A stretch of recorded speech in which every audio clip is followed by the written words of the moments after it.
What's up everyone, Ivan from Darkglass here, and today I'll give you some preset tips on how to use your Anagram for live performances.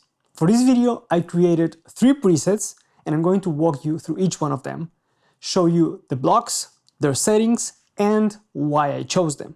To keep things familiar, all the samples are gonna be played with my GNLP bass, which is a tone that most people are gonna be comfortable with, and I've tailored the presets towards a working bass player situation. So they are tailored for a wedding / top 40 / function band scenario.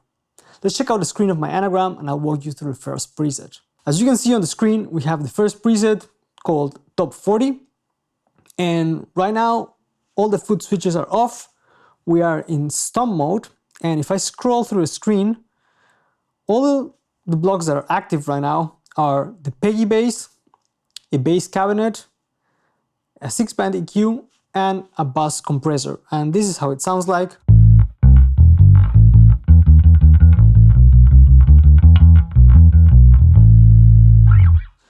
The tone control is fully open on my bass and the volume as well. Before I go into the settings of all the blocks that are currently active, let me tell you that when playing live, the most important thing is that you want to be as consistent as possible. This tone that you just heard would probably be my main sound for the majority of a performance, and then from there I would adjust either by plucking closer to the neck, towards bridge, or adjusting the tone control to get different sounds.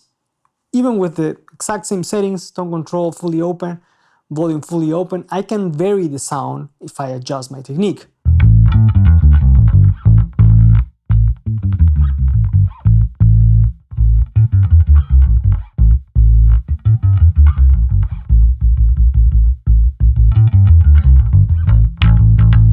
It is easy to overdo it in the digital world because you have all the options on the device. You can create split paths, you can change amps, cabinets with the push of a button, but we want to provide a very consistent tone, not only for the rest of your band members and so that you can also provide a steady and supportive bass tone for the music, but also for the person running sound in front of house. Because otherwise, if you change the sound completely from stomp to stomp, they're gonna have a hard time with the EQ, and also if you are sending very different output levels, they're also gonna have a hard time placing you in the mix. To show you what I have currently, if we go to the Peggy block, we have the ultra low off, the ultra high off. You can see that the bass is cut at 2. There's a mid-range boost at 7.3, and I'm using the selector on the 2nd position, and I'm pulling back the treble a little bit. Now, why am I pulling back the bass? This is because I have the cabinet block here, and that provides a quite considerable boost in the low end. So if I disengage it, you can hear that it's not as punchy as it was before.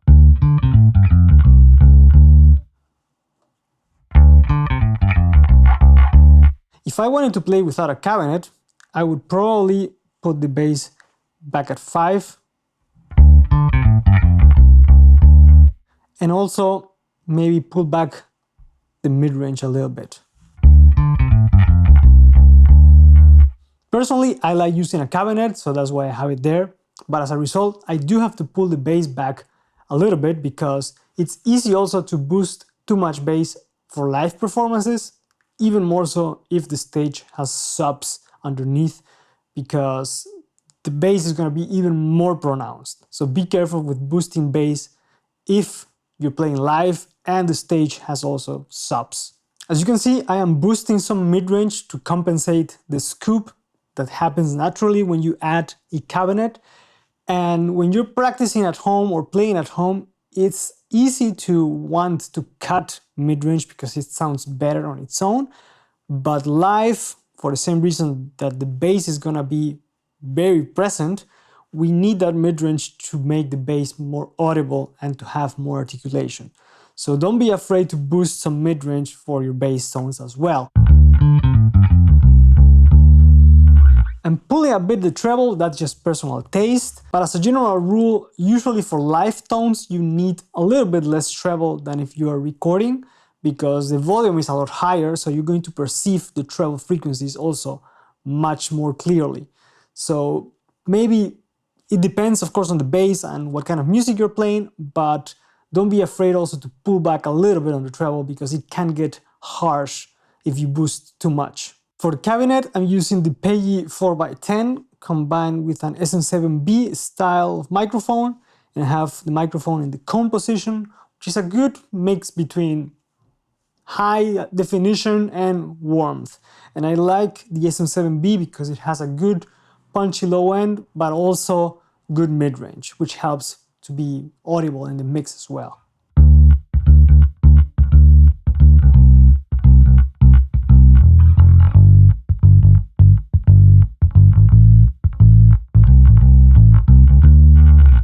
For the EQ, I have the generic EQ and I am boosting 800 Hz quite a bit, as you can see. And this is for the same reason. We need that mid-range to be heard live, even more so when using a cabinet. And also a little bit of the upper mids, 1.5 kilohertz, for also just a little bit more definition up top. If I bypass the EQ,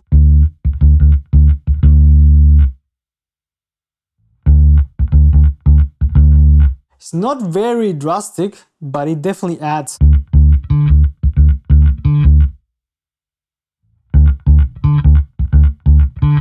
It definitely places the bass much more forward, and as I mentioned, live, the bass is going to be a lot louder, the treble is going to be a lot louder, so it naturally creates sort of a scooped tone, and we need that mid-range to be heard. For the compressor, I have a 4:1 ratio, 30 millisecond attack, a pretty fast release, 0.1 seconds, and the output gain is set to 0, and blending a little bit of my clean signal just to compensate. And in general, the compressor is there to even out the different tones that I have set to each foot switch. So it's not necessarily just to even out my playing, but just to balance all the tones that I have there, regardless of whether I'm using some of the effects or not. Now for the effects, I have assigned all 3 foot switches in stomp mode, and I have a drive, which is a macro, I have an octaver, and I have some chorus.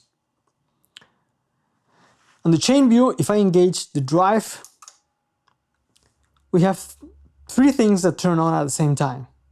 The harmonic booster, the vintage microtubes, and the Darkglass 6-band EQ. The harmonic booster is there just to add a little bit of gain going into the vintage microtubes. I could also place a gain block in there, but I wanted to add this one just in case I want also to have some pre-EQ going into the drive. The vintage microtubes has the drive all the way cranked, the era all the way cranked. I'm pulling a little bit of the level just to match the on and off sound, and the blend is at 40% to retain some of the natural clean tone.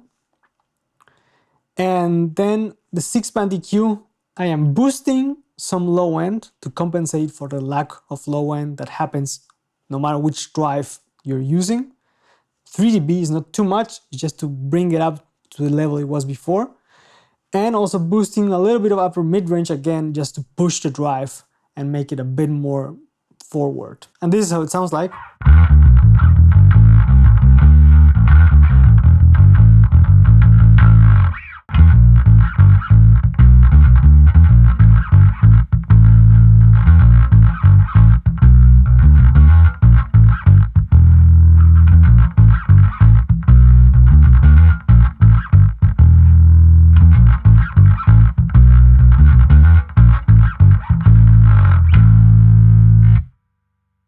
Without the drive.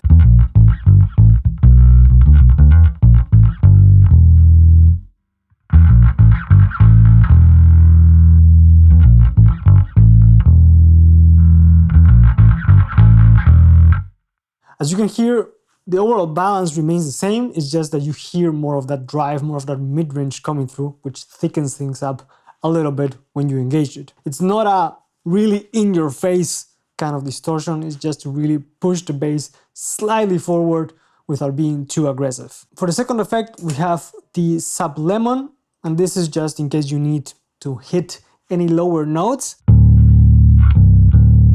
or if you need to play something more like synth-like, although we have one preset especially for that.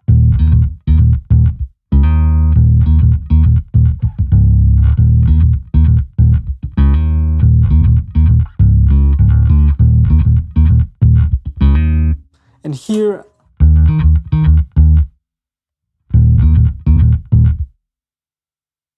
we are pulling a little bit of the clean level and boosting a little bit of the octave level, because I want the octave to be a bit more present than the clean level. But you can of course adjust to your taste. Just remember what I said before, that we want to be as consistent as possible, so you probably don't want to overly boost frequencies like this. You know, 5 and 5, it's definitely a good starting point.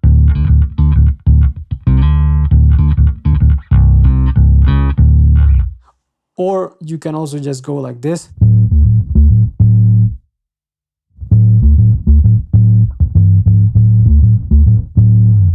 And if you open up the filter,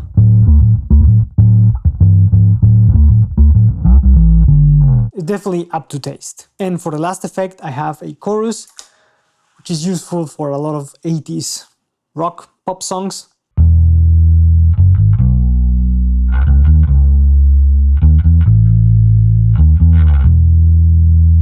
And that would be the main tone or core sound of this preset. As I said, a lot would be adjusting technique and then adding the drive if needed, or the octave, or the chorus. You can also slap with this.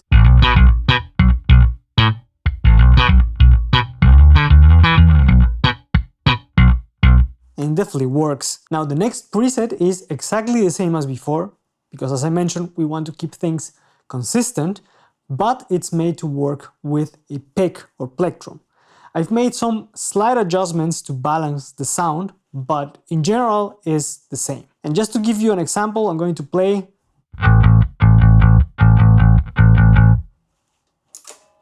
Now with fingers.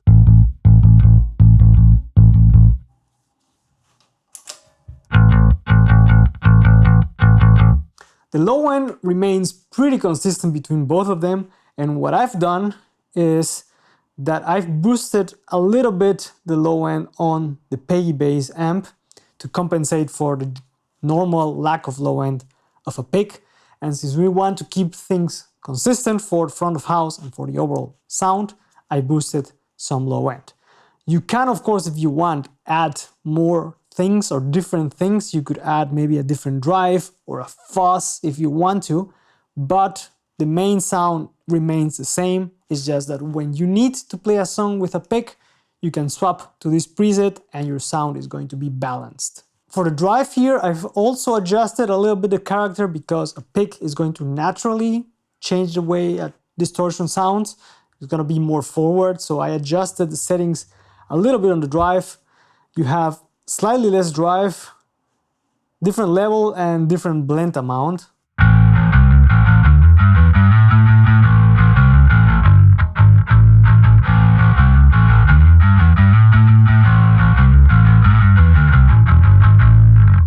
But other than that, the preset is exactly the same. Now the last preset is a synth style tone, which for us bass players is pretty common to have to play synth-like bass lines. And to keep things consistent, I just copied the preset from before, pasted it on the next slot, so the amp is the same and the cabinet is the same, and from that I built the rest of the effects that I needed to get a synth sound.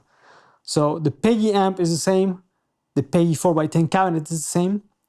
I added a slightly different EQ. It's 3.4 dB on 800 Hz and 1.9 dB or pretty much 2 dB on 1.6 kilohertz. Now on this part of the screen, I have what makes the synth sound like a synth, and that is the green pirate fuzz, an envelope filter, some chorus, a gain just to balance the level of all the blocks going into the compressor. And I also have a toggle for the sub-lemon octaver here. So this is how it sounds like.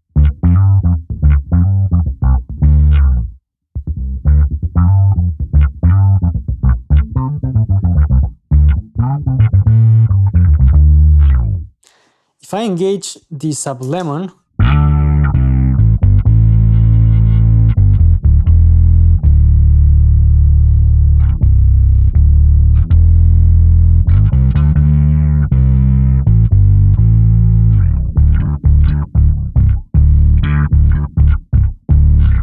I can also disable the envelope filter.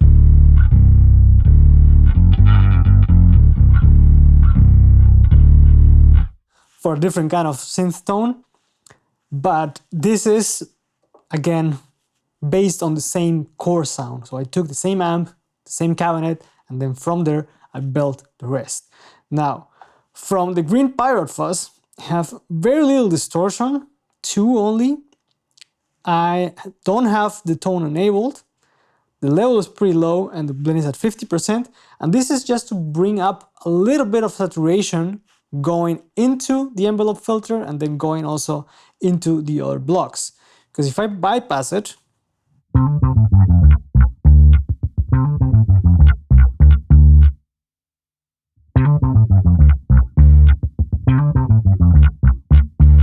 it sounds a bit grittier, a bit more like an analog kind of device. So adding just a little bit of drive helps to push your sound a bit forward. You don't have to really be too dramatic with the distortion amount. Just a little bit goes a long way depending on the situation. Then we have the envelope filter. I have a pretty high envelope amount. Envelope mix also pretty high. The drive is also high. And the filter cutoff is pretty low. If I bypass this,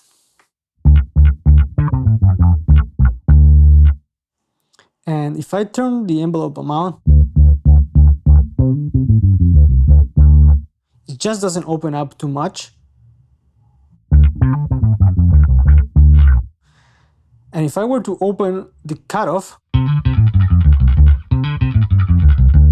it just doesn't have that quacky effect.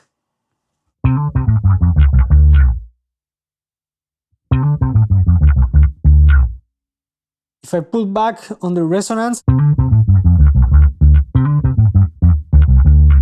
this is also like a preference thing where you want that peak on the top end.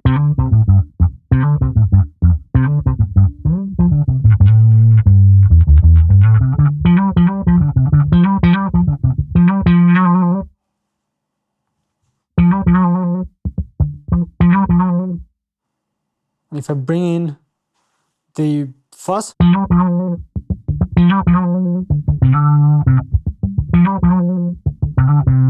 and if I bring in the sub-lemon,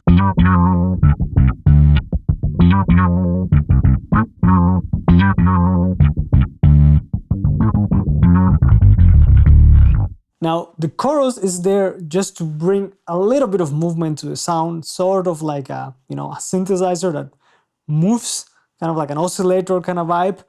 We have it in stereo, depth at 5, pretty low rate, and also the blend is pulled back, and the high pass filter is in the mid position because we don't want to put a chorus on the entire low end.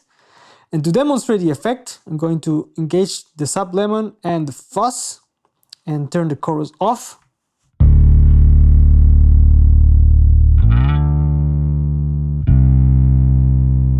Now if I engage it,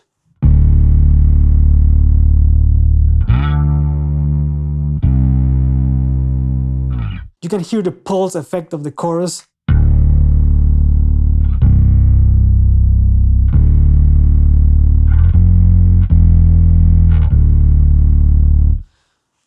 Without it,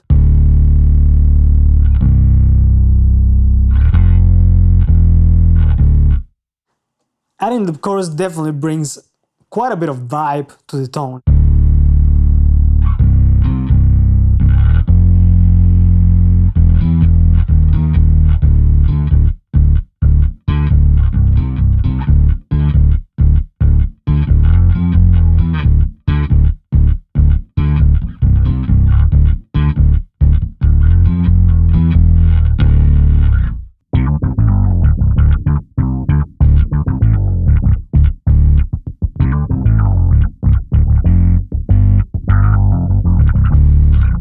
Now let's swap back and forth between my normal preset and the synth preset.